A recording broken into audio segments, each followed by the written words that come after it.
ಅಮೃತಸಾರ ಗುರುಗಳ ಕರುಣದಿಂದ ಪನಿತು ಪೇಳುವೆ ಪರಮ ಭಗವದ್ಭಕ್ತರಿದನಾದರದಿ ಕೇಳುವುದು. ಕಡುಕರುಣಿ ನೀನೆಂದರಿದು ಹೇರೊಡಲ ನಮಿಸುವೆ ನಿನ್ನೆಡೆಗೆ ಬೆಂಬಿಡದೆ ಪಾಲಿಸು ಪರಮ ಕರುಣಾ ಸಿಂಧು ಎಂದೆಂದು. ನಡು ನಡುವೆ ಬರುತ್ತಿಪ್ಪ ವಿಘ್ನವ ತಡೆದು ಭಗವನ್ ನಾಮ ಕೀರ್ತನೆ ನುಡಿದು ನುಡಿಸೆನ್ನಿಂದ ಪ್ರತಿ ದಿವಸದಲ್ಲಿ ಮರೆಯದಲೇ. ಬೃಹತ್ತಾರತಮ್ಯ ಸಂಧಿಯನ್ನು ನೋಡ್ತಾ ಇದ್ವಿ. ಅದರಲ್ಲಿ 7 ಪದ್ಯಗಳಾಗಿತ್ತು. 8ನೇ ಪದ್ಯದಿಂದ ಹೇಳ್ತೇನೆ. ಮಾತರೇಶ್ವ ಬ್ರಹ್ಮರು ಜಗನ್ಮಾತೆ ಗದಮಾಧೀನರೆನೆಪರು ಶ್ರೀ ತರುಣಿ ವಲ್ಲಭನು ಏರ್ವರವಳ ಅವಕಾಲದಲ್ಲಿ ನೀತ ಭಕ್ತಿ ಜ್ಞಾನರೂಪಾತಿಶಯದಿಂದಿದ್ದು ಚೇತನಗಳು ವ್ಯಾಪ್ತರೆನೆಪರು ತತ್ತದಾಹಯದೇ.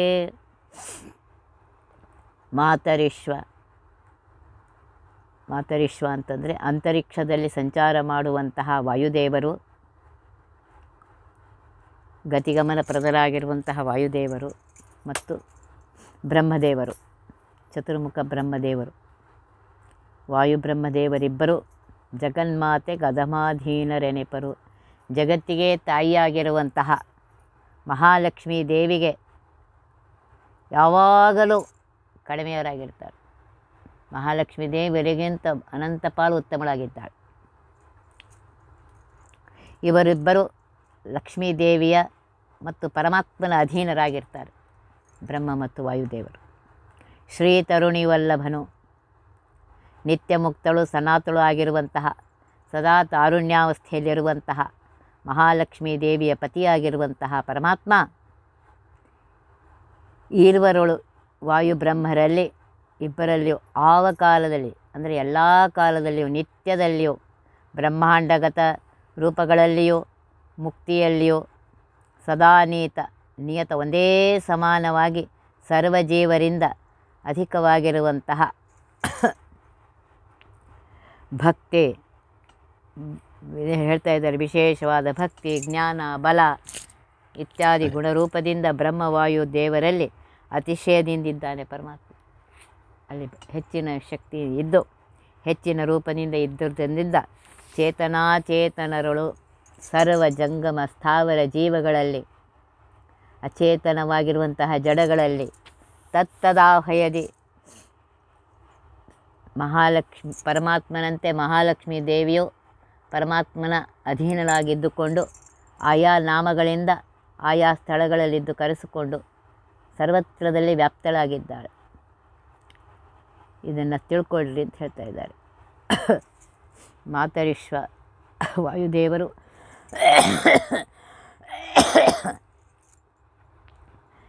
ನಿತ್ಯದಲ್ಲಿಯೂ ಬಲ, ಜ್ಞಾನ, ರೂಪಾತಿಶಯದಿಂದ ಚೇತನರಲ್ಲಿ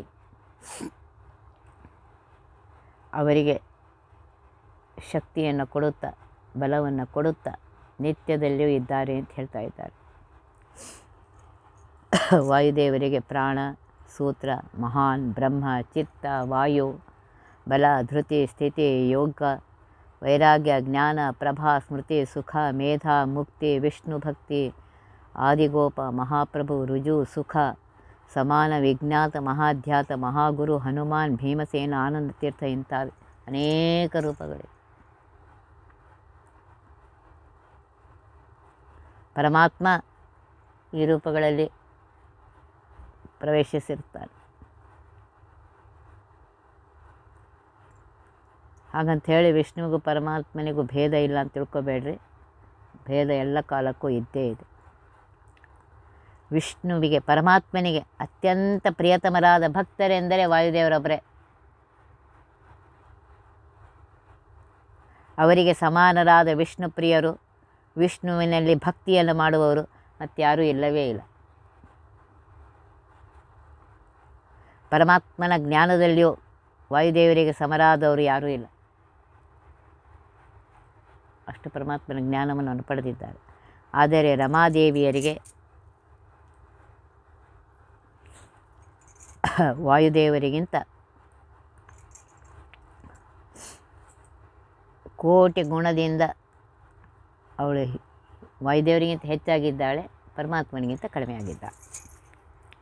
सरस्वती वेदात्मिका भुजि नरहरि गुरुभक्ति ब्राह्मे परमसुखबलपूर्णे श्रद्धा प्रीतिगायत्रे गरुडशेषरजननि श्री ಸಂಕರುಷಣನಜಯಾ ತನುಜ ವಾಣಿ ಕರಣನಿಯಾಮಕೆ ಚತುರ್ದಶ ಭುವನ ಸನ್ಮಾನ್ಯೆ. ಇನ್ನು ಸರಸ್ವತಿಯ ಬಗ್ಗೆ ಹೇಳ್ತಾ ಇದ್ದಾರೆ. ಭಾರತೀ ದೇವಿ ಬಗ್ಗೆ ಆಯಿತು, ವಾಯುದೇವರ ಬಗ್ಗೆ ಆಯಿತು, ಬ್ರಹ್ಮವಾಯುದೇವರ ಬಗ್ಗೆ ಆಯಿತು. ಈಗ ಸರಸ್ವತಿ ಭಾರತೀಯರ ಬಗ್ಗೆ ಮುಂದೆ ಹೇಳ್ತಾರೆ. ಸರಸ್ವತಿ ಸೂಕ್ಷ್ಮ ಸೃಷ್ಟಿಯಲ್ಲಿ ಪ್ರುತಿಯ 3ನೇ ರೂಪದಿಂದ 8ನೇ ವರ್ಷ ಪ್ರದ್ಯುಮ್ನ ಪರಮಾತ್ಮನಲ್ಲಿ ಅವತರಿಸಿದ ರೂಪ ಇದು. ಪ್ರೀತ್ಯಭಿಮಾನಿ ಅಂತ ಕರೀತಾ ಇದ್ದಾರೆ. ವೇದಾತ್ಮಿಕ, ಸರ್ವ ವೇದಗಳಿಗೆ ಅಭಿಮಾನಿಯಾಗಿದ್ದಾಳೆ. ವೇದಾತ್ಮಿಕ, ವೇದಮಯ ರೂಪಳಾಗಿದ್ದಾಳೆ. ಭುಜೆ, ವಿಷ್ಣುವಿನ ಪ್ರೀತಿಗಾಗಿಯೇ ಸರ್ವಭೋಗಗಳನ್ನು ಅನುಭವಿಸಿ ಸದಾ ಪರಮಾತ್ಮನಿಗೆ ಅರ್ಪಿಸಿ ಆಮೇಲೆ ಸ್ವೀಕಾರ ಮಾಡ್ತಾಳೆ.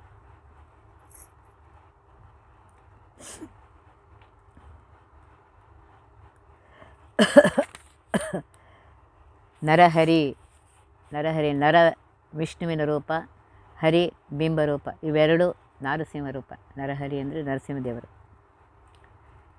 ಬ್ರಹ್ಮ ಗುರುಗಳಾಗಿರುವಂತಹ ಬ್ರಹ್ಮವಾಯುಗಳಲ್ಲಿ ಅತಿಶಯ ಭಕ್ತಿ ಉಳ್ಳಾಕೆಯಕ್ಕೆ. ಬ್ರಾಹ್ಮಿ, ಬ್ರಹ್ಮದೇವರ ಪತ್ನಿಯಾಗಿದ್ದಾಳೆ. ಪರಮ ಉತ್ತಮವಾಗಿರುವಂತಹ ಸುಖಪೂರ್ಣೆ ಅಂದರೆ ಸುಖದಿಂದ ತುಂಬಿಕೊಂಡಿದ್ದಾಳೆ, ಸುಖಭರಿತಳಾಗಿದ್ದಾಳೆ, ಸುಖರೂಪಿಯಾಗಿದ್ದಾಳೆ, ಸುಖಕ್ಕೆ ಅಭಿಮಾನಿಯಾಗಿದ್ದಾಳೆ, ಸುಖಾತ್ಮಿಕಳಾಗಿದ್ದಾಳೆ. ಶ್ರದ್ಧಾ, ಭಾರತೀ ದೇವಿಯ ರೂಪವೂ ಹೌದು. ಭಕ್ತಿಯಲ್ಲಿ ಭಾರತೀಯು ಮುಂದಿನ ಕಲ್ಪದಲ್ಲಿ ಆ ಶ್ರದ್ಧಾದೇವಿ ಸರಸ್ವತಿ ಪದಕ್ಕೆ ಬರ್ತಾಳೆ. ಭಾರತೀ ದೇವಿ ವಿಶೇಷ ಭಕ್ತಿ ಉಳ್ಳವಳಾದ್ದರಿಂದ ಇವಳಿಗೆ ಶ್ರದ್ಧಾ ಅಂತಲೂ ಕರೀತಾರೆ. ಪ್ರೀತಿಗೆ ಅಭಿಮಾನಿ ರೂಪವಳಾಗಿದ್ದಾಳೆ. ಗಾಯತ್ರಿ, ಸೂಕ್ಷ್ಮ ಸೃಷ್ಟಿ 8ನೇ ವರ್ಷ ಪ್ರದ್ಯುಮ್ನ ಕೃತ ದ್ವಾರ ಪುರುಷ ಬ್ರಹ್ಮ ವಿರಿಂಚಿ ಪ್ರಕೃತಿ ಸಹಿತವಾಗಿ ಹುಟ್ಟಲು ಪ್ರಕೃತಿಯಲ್ಲಿ ಇವಳು ಇದ್ದಾಳಂತೆ. ಸತ್ವ ಗಾಯತ್ರಿ, ಸಾವಿತ್ರಿ, ಸರಸ್ವತಿ ಅಂತ 3 ರೂಪದಿಂದ, ಸಾತ್ವಿಕ ರಾಜಸ ತಾಮಸ ರೂಪದಿಂದ ಇದ್ದು ಆ ಗಾಯತ್ರಿಯಲ್ಲಿಯೇ ವಿರಿಂಚಿ ಬ್ರಹ್ಮವಾಣಿ ಆವಿರ್ಭೂತ ಗಾಯತ್ರಿಯಿಂದ ಜನಿಸಿದ ರೂಪವೇ ವಾಣಿ. ವಾಣಿಗೆ ವಾಕಿಗೆ ಅಭಿಮಾನಿಯಾಗಿದ್ದಾಳೆ ಸರಸ್ವತಿ ದೇವಿ. ಗರುಡ ಶೇಷರ ಜನನಿ, ಗಾಯತ್ರಿಯಲ್ಲಿ ಜೀವನಾಮಕ ಶೇಷದೇವರು, ಸಾವಿತ್ರಿಯಲ್ಲಿ ಕಾಲನಾಮಕ ಗರುಡ ದೇವರು ಹುಡ್ತಾರಂತೆ. ಅದರಿಂದ ಗರುಡ ಶೇಷರ ಜನನಿ ಅಂತ ಕರಿತಾ ಇದ್ದಾರೆ. ಗಾಯತ್ರಿಯಲ್ಲಿ ಜೀವನಾಮಕ ಶೇಷದೇವರು, ಗಾಯತ್ರಿಯಲ್ಲಿ ಶೇಷದೇವರು ಹುಡ್ತಾರೆ ಜೀವನಾಮದಿಂದ. ಸಾವಿತ್ರಿ ದೇವಿಯಲ್ಲಿ ಕಾಲನಾಮಕ ಗರುಡ ದೇವರು ಹುಡ್ತಾರೆ. ಆದ್ದರಿಂದ ಇವರಿಗೆ ಗರುಡ ಶೇಷರ ಜನನಿ ಅಂತ ಕರೆದರು. ಶ್ರೀ ಸಂಕರ್ಷಣ ಜಯಾತನುಜ, ಜಯಾದೇವಿಯ ಪುತ್ರನಾಗಿರುವಂತಹ ಸೂತ್ರನಾಮಕ ವಾಯುವಿನಲ್ಲಿ ಕಾಲನಾಮಕ ಗರುಡ, ಪ್ರಕೃತಿಯಲ್ಲಿ ಜೀವನಾಮಕ ಶೇಷದೇವರು ಹುಟ್ಟುತ್ತಾರೆ. ಅದಕ್ಕೆ ಹೇಳಿದ ಸಂಕರ್ಷಣ ಜಯಾತನುಜ ಅಂತ ಕರೀತಾ ಇದ್ದಾರೆ. ಕರ್ಣ ನಿಯಾಮಕೆ, ಇಂದ್ರಿಯಗಳಿಗೆ ಅಭಿಮಾನಿಯಾಗಿದ್ದಾಳೆ. ಇಂದ್ರಿಯಾಭಿಮಾನಿ ದೇವತೆಗಳಲ್ಲಿ ಇದ್ದು ಅವರನ್ನು ನಿಯಮನ ಮಾಡ್ತಾಳೆ. ಚತುರ್ದಶ ಭುವನ ಸನ್ಮಾನ್ಯೆ, 14 ಲೋಕದಲ್ಲಿರುವಂತಹ ಸಕಲರಿಂದ ಪೂಜ್ಯಳಾಗಿದ್ದಾಳೆ. ಈ ಸರಸ್ವತಿ ಅಂಶಗಳಿಗೆ ಕಿಂಚಿತ್ತೂ ಭೇದ ಇಲ್ಲ, ಅದನ್ನು ತಿಳ್ಕೊಳ್ಬೇಕು ಅಂತ ಹೇಳ್ತಾ ಇದ್ದಾರೆ. ಈ ರೀತಿಯಾಗಿ ಸರಸ್ವತಿ ದೇವಿಯು ಅವತಾರಗಳನ್ನು ಇಲ್ಲಿ ಹೇಳ್ತಾ ಇದ್ದಾರೆ. ಸರಸ್ವತಿ ದೇವಿಯು ಚತುರ್ಮುಖ ಬ್ರಹ್ಮದೇವರ ಪತ್ನಿಯಾಗಿದ್ದಾಳೆ. ಅವಳಿಗೆ ವಾಣಿ ಅಂತ ಕರೀತಾ ಇದ್ದಾಳೆ. ಅವಳು ಪ್ರದ್ಯುಮ್ನ ಮತ್ತು ಕೃತಿಯಿಂದ ಹುಟ್ಟಿದವಳಾಗಿದ್ದಾಳೆ.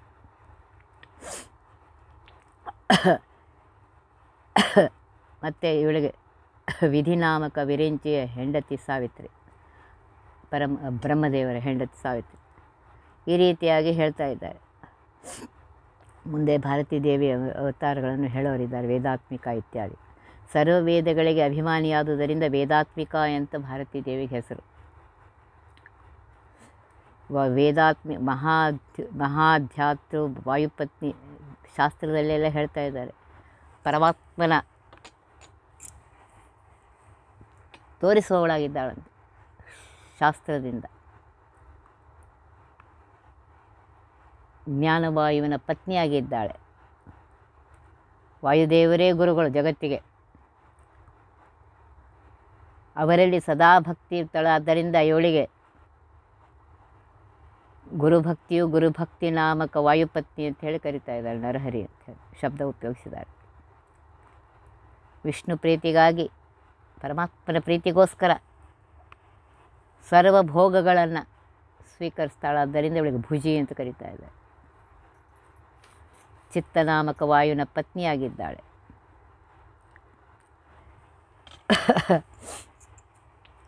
ರೋಚನ ಎಂಬ ವಾಯುದೇವರು ಮುಂದೆ ಇಂದ್ರ ಹಿಂದಾಗಿದ್ದ ಅವರ ಪತ್ನಿಯಾಗಿದ್ದಾಳೆ. ಆದ್ದರಿಂದ ಅವಳಿಗೆ ರೋಚನ ಅಂತ ಕರೀತಾ ಇದ್ದಾರೆ. ಈ ರೀತಿಯಾಗಿ ವಾಯುದೇವರ ಪತ್ನಿಯ ಭಾರತೀ ದೇವಿಯ ವಿವಿಧ ರೂಪಗಳನ್ನು ಬೃಹತ್ ತಾರತಮ್ಯ ಸಂಧಿಯಲ್ಲಿ ಒಬ್ಬೊಬ್ಬರದೇ ತೆಗೆದುಕೊಂಡು ಬರ್ತಾ ಇದ್ದಾರೆ. ಭಾರತೀ ದೇವಿ ತೆಗೆದುಕೊಂಡು ಬಂದರು. ಕಾಳಿ ಕಾಶಿಜಾ ವಿಪ್ರಜೆ ಪಾಂಚಾಲಿ ಶಿವಕನ್ಯೇಂದ್ರ ಇಂದ್ರಸೇನಾ ಕಾಲಮಾನಿ ಚಂದ್ರ ದ್ಯೂಸಭಾ ನಾಮ ಭಾರತಿಗೆ ಗಾಳಿ ಬ್ರಹ್ಮರ ಯುವತಿಯರು 750 ಗುಣದಿಂ ಕೇಳರೆನೆಪರು ತಮ್ಮ ಪತಿಗಳಿಂದಲಾವಾಗ. ಕಾಶಿಜ ಅಂದರೆ ಕಾಶಿರಾಜನ ಮಗಳಾಗಿದ್ದಂತಹ ಕಾಳಿದೇವಿಯು ಭಾರತೀ ದೇವಿ ಅವತಾರ. ಈ ಕಾಳಿ ಸ್ವಯಂವರದಲ್ಲಿ ಭೀಮಸೇನ ದೇವರನ್ನು ಸ್ವೀಕಾರ ಮಾಡ್ತಾಳೆ, ಪರಿಗ್ರಹ ಮಾಡ್ತಾಳಂತೆ. ಕಾಶಿಜ ಕಾಳಿ ವಿಪ್ರಜೆ ಶಿವಕನ್ಯಾ, ಶಿವನಾಮಕ ಬ್ರಾಹ್ಮಣನಲ್ಲಿ ಅವತರಿಸಿದಂತಹ ರೂಪಗಳು. ಪಾಂಚಾಲಿ ದ್ರುಪದರಾಜನಲ್ಲಿ ಅವತರಿಸಿರುವಂತಹ ದ್ರೌಪದಿ ದೇವಿ. ಇಂದ್ರಸೇನ ನಳದಮಯಂತಿಯರಲ್ಲಿ ಅವತರಿಸಿದಂತಹ ರೂಪ, ನಳದಮಯಂತಿಯಲ್ಲಿ ಹುಟ್ಟಿದಂತಹ ರೂಪ. ಕಾಲಮಾನಿ ಕಾಲಕ್ಕೆ ಮುಖ್ಯ ಅಭಿಮಾನಿಯಾಗಿದ್ದಾರೆ ಭಾರತೀ ದೇವಿಯರು.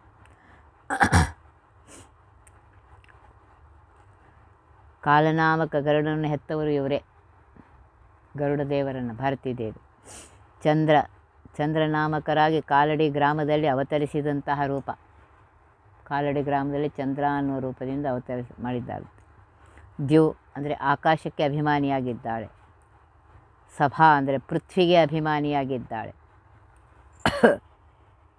ಈ ರೀತಿಯಾಗಿ ದ್ಯು ಮತ್ತು ಪೃಥ್ವ್ಯಾಭಿಮಾನಿ ಎರಡೂ ರೂಪದಿಂದ ಪೃಥ್ವಿಗೆ ಆಕಾಶಕ್ಕೆ ಅಭಿಮಾನಿಯಾಗಿದ್ದಾಳೆ.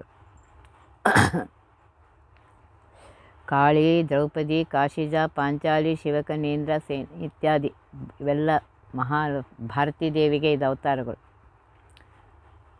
ಯುವತಿಯರು ವಾಯುದೇವರು ಮತ್ತು ಬ್ರಹ್ಮದೇವರ ಪತ್ನಿಯರು, ಗಾಳಿ ಬ್ರಹ್ಮರ ಯುವತಿಯರು ಅಂತ ಹೇಳ್ತಾ ಇದ್ದಾರೆ. ಗಾಳಿ ಅಂತಂದರೆ ಗಾಳಿ ಅಂತಂದರೆ ವಾಯುದೇವರು ಮತ್ತು ಬ್ರಹ್ಮದೇವರು. ಇವರು ಸರಸ್ವತಿ ಮತ್ತು ಭಾರತೀಯರು ಬ್ರಹ್ಮದೇವರ ಮತ್ತು ವಾಯುದೇವರ ಪತ್ನಿಯರಾಗಿದ್ದಾರೆ. 7 ಹೇಳ್ತಾ ಇದ್ದಾರೆ. 7 ಅಂದರೆ 7 49, ಅದಕ್ಕೆ 51 ಕೂಡಿಸಿ 100 ಗುಣದಿಂದ ತಮ್ಮ ಪತಿಗಳಿಗಿಂತ, ತಮ್ಮ ಪತಿಯಾಗಿರುವಂತಹ ಬ್ರಹ್ಮವಾಯುದೇವರಿಗಿಂತ ಆವಾಗ ನಿತ್ಯದಲ್ಲಿಯೂ 100 ಗುಣದಿಂದ ಕಡಿಮೆಯಾಗಿದ್ದಾರೆ. ಭಾರತೀ ದೇವಿ ಮತ್ತು ಸರಸ್ವತಿ ದೇವಿ ವಾಯು ಬ್ರಹ್ಮರಿಗಿಂತ 100 ಗುಣದಿಂದ ಕಡಿಮೆಯವರಾಗಿದ್ದಾರೆ ಅಂತ ಅನ್ನೋದನ್ನು ಇಲ್ಲಿ ಹೇಳ್ತಾ ಇದ್ದಾರೆ. ಆದ್ದರಿಂದ ಇದು ಸರಿಯಾಗಿ ಇಷ್ಟೆಲ್ಲ ಯಾಕೆ ಬೃಹತ್ ತಾರತಮ್ಯ ಅಂತ ಹೇಳ್ತಾ ಇದ್ದಾರೆ, ಇಷ್ಟೆಲ್ಲ ಹೇಳ್ತಾ ಇದ್ದಾರೆ. ನೋಡಿರಿ, ವಾಯುದೇವರ ಅವತಾರ ತೆಗೆದುಕೊಂಡಾಗ ಇವಳು ಏನೇನು ಅವತಾರಗಳನ್ನು ತೆಗೆದುಕೊಂಡಿದ್ದಾರೆ ಇತ್ಯಾದಿಗಳನ್ನೇ ಇಲ್ಲಿ ಹೇಳ್ತಾ ಇದ್ದಾರೆ. ದ್ರುಪದರಾಜನ ಮಗಳಾಗಿ ಅವತರಿಸಿದ ದ್ರೌಪದಿ ಅಂತ ಅನಿಸ್ಕೊಂಡ್ಳು. ಪಾಂಚಾಲ ಮಗಳಾದ್ದರಿಂದ ಅವಳಿಗೆ ಪಾಂಚಾಲಿ ಅಂತಲೂ ಕರೀತಾ ಇದ್ದಾರೆ. ಈ ರೀತಿಯಾಗಿ ಭಾರತೀ ದೇವಿ ವಾಯುದೇವರ ಅವತಾರ ತೆಗೆದುಕೊಂಡಾಗ, ಭೀಮಸೇನನಾದಾಗ, ಹನುಮಂತನಾದಾಗ, ತಾನೂ ಅವತಾರವನ್ನು ತೆಗೆದುಕೊಂಡು ಅಲ್ಲಿ ಇವರು ಭೀಮಸೇನ ಮದುವೆ ಮಾಡ್ಕೊಂಡಿದ್ದಾರೆ. ಇವರು ಹನುಮಂತ ದೇವರು ಇದರಿಂದ ಅಲ್ಲಿ ಇಲ್ಲ, ಅಲ್ಲಿ ಇದ್ದು ಸೇವೆ ಮಾಡಿದ್ದಾಳೆ ಅವಳು. ಈ ರೀತಿಯಾಗಿ ತಮ್ಮ ಪತಿಯ ಸೇವೆಯನ್ನು ಮಾಡುತ್ತಾ ಜಗತ್ತಿನ ಸೇವೆಯನ್ನು ಮಾಡ್ತಾ ಇದ್ದಾರೆ, ಜಗತ್ತಿಗೆ ಉಪಕಾರವನ್ನು ಮಾಡ್ತಾ ಇದ್ದಾರೆ. ಬೃಹತ್ ತಾರತಮ್ಯದಲ್ಲಿ ಅವತಾರಗಳು ತೆಗೆದುಕೊಂಡು ಹೇಳ್ತಾರೆ, ಒಬ್ಬೊಬ್ಬರೇ ತಾರತಮ್ಯದಲ್ಲಿ ಹೇಳ್ತಾ ಇದ್ದಾರೆ. ಬ್ರಹ್ಮವಾಯುದೇವರದಾಯಿತು, ಅದಾದಮೇಲೆ ಸರಸ್ವತಿ ಮತ್ತು ಭಾರತೀ ದೇವಿಯರ ಬಗ್ಗೆ ಹೇಳಿದ್ರು. ಹರಿಸಮೀರಾವೇಶ ನರಸಂಕರ್ಷಣಾವೇಶಯುತ ಲಕ್ಷ್ಮಣ ಪರಮಪುರುಷನ ಶುಕ್ಲಕೇಶಾವೇಶ ಬಲರಾಮ ಹರ ಸದಾಶಿವ ತಪ ಅಹಂಕೃತು ಮರುತಯುಕ್ತ ಶುಕೋಧ್ವಪಟು ತತ್ಪುರುಷ ಜೈಗಿ ಶೌರ್ಯ ದ್ರೌಣಿ ವ್ಯಾಧ ದುರ್ವಾಸ. ಶೇಷದೇವರ ಅವತಾರವನ್ನು ಇಲ್ಲಿ ಪದ್ಯದಿಂದ ಹೇಳ್ತಾ ಇದ್ದಾರೆ. ನರ ಶ್ಯಾಮಲಾದೇವಿಯಲ್ಲಿ ಯಮಧರ್ಮನಿಂದ ಅವತರಿಸಿದ ಅವತಾರ ನರನಾಮಕ ಶೇಷದೇವರು.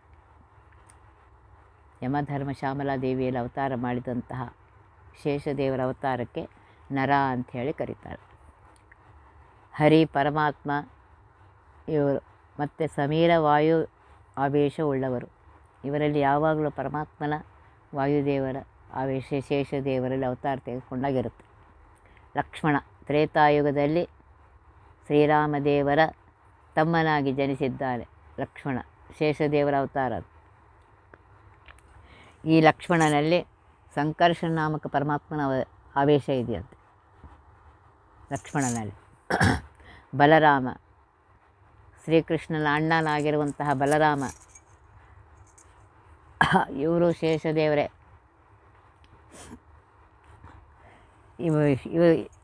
ಇಲ್ಲಿ ಪರಮಾತ್ಮನ ಶುಕ್ಲಕೇಶಾವೇಶ ಅಂತೆ ಬಲರಾಮನಲ್ಲಿ.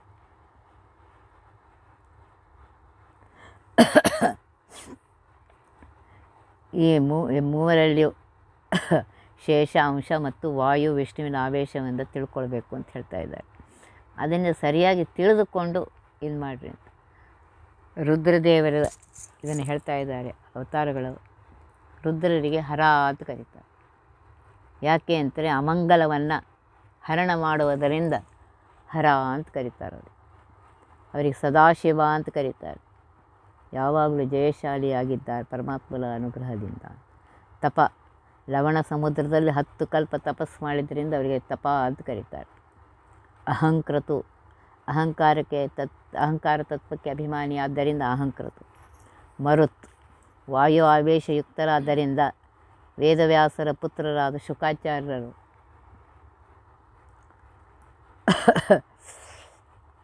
ತತ್ಪುರುಷ ಬ್ರಹ್ಮಯಜ್ಞದಲ್ಲಿ ಪಶುವಾದ್ದರಿಂದ ಪುರುಷ ಅಂತ ಹೇಳಿ ಕರೀತಾರೆ. ಈ ರೀತಿಯಾಗಿ ದ್ರೋಣಾಚಾರ್ಯ ಪುತ್ರ ಅಶ್ವತ್ಥಾಮಾಚಾರ್ಯ ಆದ್ದರಿಂದ, ಕಿರಾತ ರೂಪಿಯಾದ ವ್ಯಾಧಾನಾದ್ದರಿಂದ, ಇವೆಲ್ಲ ದುರ್ವಾಸ ಅತ್ರಿಯ ಅನಸೂಯಾದೇವಿಯಲ್ಲಿ ಅವತಾರ ಮಾಡಿದಂತಹ ದುರ್ವಾಸರು. ಈ ರೀತಿಯಾಗಿ ಅವತಾರವನ್ನು ಮಾಡಿಕೊಂಡು ಇದೆಲ್ಲ ಏನು ಪರಮಾತ್ಮನ ಆಜ್ಞೆಯಿಂದ ಅವತಾರವನ್ನು ಮಾಡಿ ಜಗತ್ತಿಗೆ ಉಪಕಾರವನ್ನು ಮಾಡ್ತಾರೆ. ಇದೇನು ಹೇಳಬೇಕಾಗಿದೆ ಅಂತಂದರೆ, ನರ ಬಲರಾಮ ಲಕ್ಷ್ಮಣ ಈ ಪದ್ಯದಲ್ಲಿ ಹೇಳ್ತಾ ಇದ್ದಾರೆ. ನರ ಬಲರಾಮ ಲಕ್ಷ್ಮಣ ಇವರು ಶೇಷದೇವರ ಅವತಾರ. ಶ್ಯಾಮಲಾ ಸ್ವರೂಪಳಾಗಿರುವಂತಹ ಮೂರ್ತಿ ದೇವಿಯಲ್ಲಿ ಯಮಧರ್ಮನಿಂದ ಹುಟ್ಟಿದವರು ನರ. ಆ ನರನಲ್ಲಿ ವಿಷ್ಣು ವಾಯು ಶೇಷ ಇವರ 3 ಅಂಶ ಇದೆ ಅಂತ ಹೇಳ್ತಾ ಇದ್ದಾರೆ. ಲಕ್ಷ್ಮಣನಲ್ಲಿಯೂ ಸಹ 3 ಅಂಶಗಳಿವೆ. ವಾಯು ಶೇಷಾಂಶಗಳಿಂದ ಬಲರಾಮ ಲಕ್ಷ್ಮಣರಿವರು ಸಂಯುಕ್ತರಾದವರು. ವಸುದೇವನಿಂದ ರೋಹಿಣಿಯಲ್ಲಿ ಹುಟ್ಟಿದ್ದರೂ ಸಹ ಬಲರಾಮನಲ್ಲಿ ಶೇಷವಾಯುಗಳ ಅಂಶವಿದ್ದು ಪರಮಾತ್ಮನ ಶುಕ್ಲಕೇಶಾವೇಶ ಇದೆ ಅಂತ ಹೇಳ್ತಾ ಇದ್ದಾರೆ. ಗರುಡ ದೇವರಿಗೆ ಭೂಮಿಯಲ್ಲಿ ಅವತಾರವಿಲ್ಲ.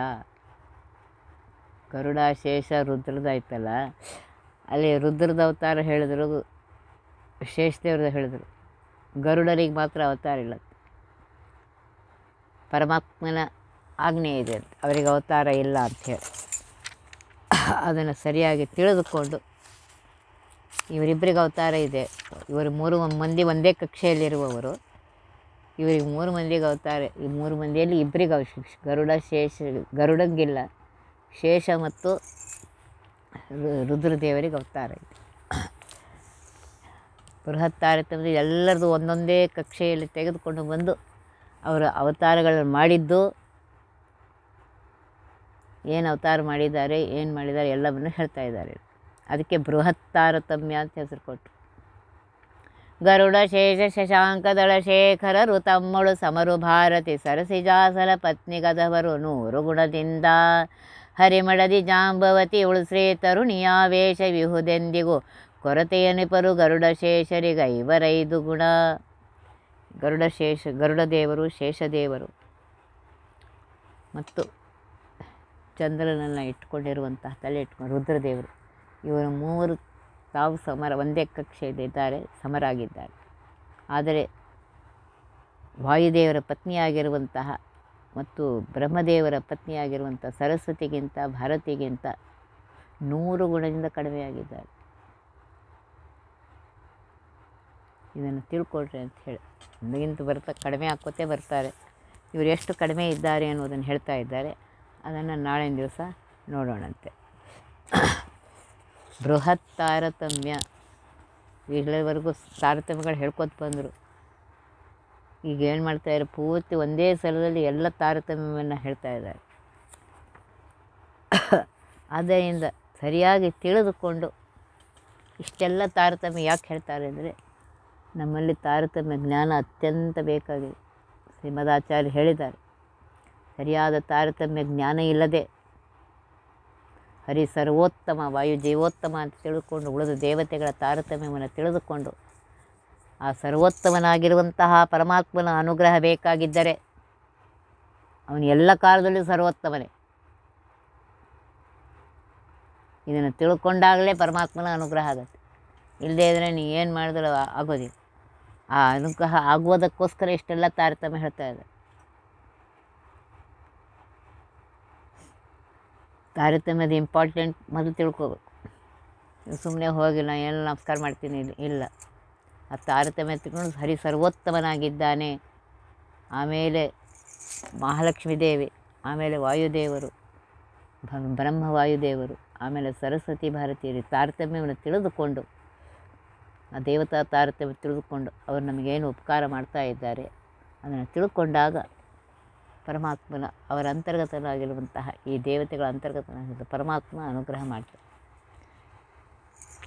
ಒತ್ತಿವಹ ವಿಘ್ನಗಳ ಕಳೆದಪ ಮೃತ್ಯುವಿಗೆ ಮರೆ ಮಾಡಿ ಕಾಲನ ದೂತರಿಗೆ ಭೀಕರವ ಪೊಟ್ಟಿಸಿ ಸಕಲ ಸಿದ್ಧಿಗಳ ಒತ್ತಿಗೊಳ್ಳಿಸಿ ಮನರು ಹೇಕ್ಷಣ ನೃತ್ಯ ಮಾಡುವರ ಅವರ ಮನೆಯೊಳು ನಿತ್ಯಮಂಗಳ ಹರಿಕಥಾಮೃತ ಸಾರಪಡಿಸುವರ.